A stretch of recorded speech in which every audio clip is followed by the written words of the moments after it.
Hi, everybody, and welcome to this afternoon's wellness check-in with the Bureau of Student Wellness. My name is Molly, and today we're going to be discussing the topic of motivation. I'm going to give people just a minute to get the link and to sign in. While I'm doing so, I'm just going to remind everybody to like and follow our social media. You can find us here at New Hampshire or NH Student Wellness on Facebook. You can find us on Twitter at NH Schools. And we have a brand new website, the nhlearnsremotely.com, where we're posting new resources and keeping everybody kind of up to date on what we're working on while we all learn about remote working and remote learning. So I'm going to comment just as people oh, it's not letting me comment, so I'm not going to do that. But if people have suggestions for tips to stay motivated, be sure to comment those down below. And I'm going to go ahead and just jump into the content now. So while we're kind of working in this new normal in remote learning, it can be challenging to stay motivated. It can be challenging to kind of see the goals and help and maintain your focus on attaining them. So I'm just here to share some ideas about how to stay motivated, but of course this is not an exhaustive list. I encourage you guys to share your motivation tips and tricks, even while I'm not live. If you want to share them after the fact, I welcome the comments afterward, and we do our best to kind of circle back and to comment on those afterward. So let's get right into it. One strategy to boost motivation for yourself or for others is to really work in a growth mindset. A growth mindset is accepting that challenges and barriers happen and we don't always achieve our goals, but finding positives and ways to grow from failure.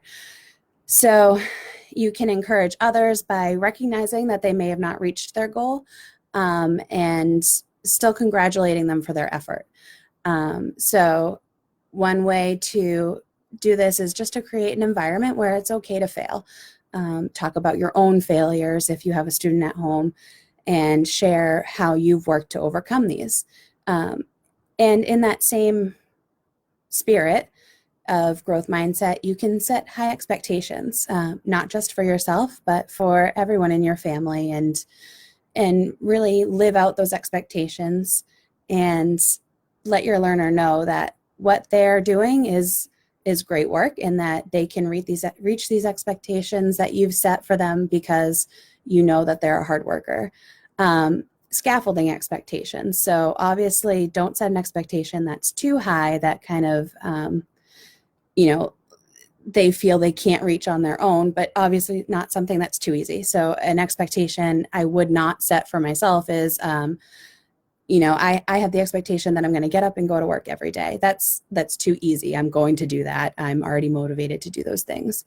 But an expectation like I'm going to get to work and learn 2 new things every day is really a scaffolded expectation that I need help from others to do these things. I need research or assistance from my colleagues, but it's an attainable goal.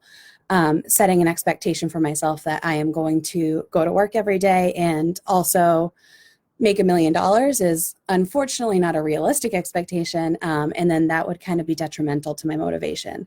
That would really kind of inhibit my ability to be motivated because it would be really hard for me to reach.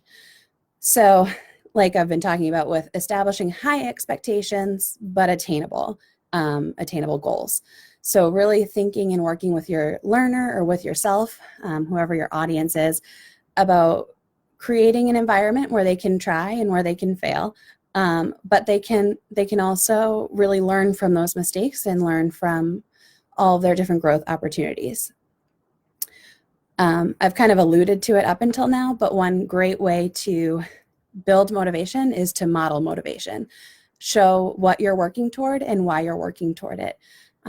Whether or not you're working toward learning a new skill, learning a new language, or learning to cook something new, really talk through why you're working toward these goals and any sort of barriers that you've come across in trying to achieve these goals. Displaying why you're motivated can help others look to be motivated, learn to be motivated as well. And in that same spirit, check in and evaluate your goals and make sure that the effort you're putting forth really aligns with the goals that you have in mind. Because if you're putting in a ton of effort towards something and it's not really helping you reach your goal, you're eventually going to lose motivation because you're not seeing the outcomes that you're looking for. So motivation, what are the outcomes, and make sure that everything kind of lines up. I encourage everybody, like I said, to share their tips and tricks. Something that really motivates me is a simple checklist. So it keeps me accountable for my goals. It keeps me on task, and I'm motivated by checking things off as I get them done. But I'm sure there's other tips and tricks people have out there to keep themselves motivated, to keep their learners and students motivated, as we all learn how to work remotely and learn remotely in this new normal. So again, I'd like to encourage you guys to follow our social media, like us on Facebook at NH Student Wellness, or find us on Twitter at NH Schools, and check out our new website, nhlearnsremotely.com, and have a great afternoon and be well.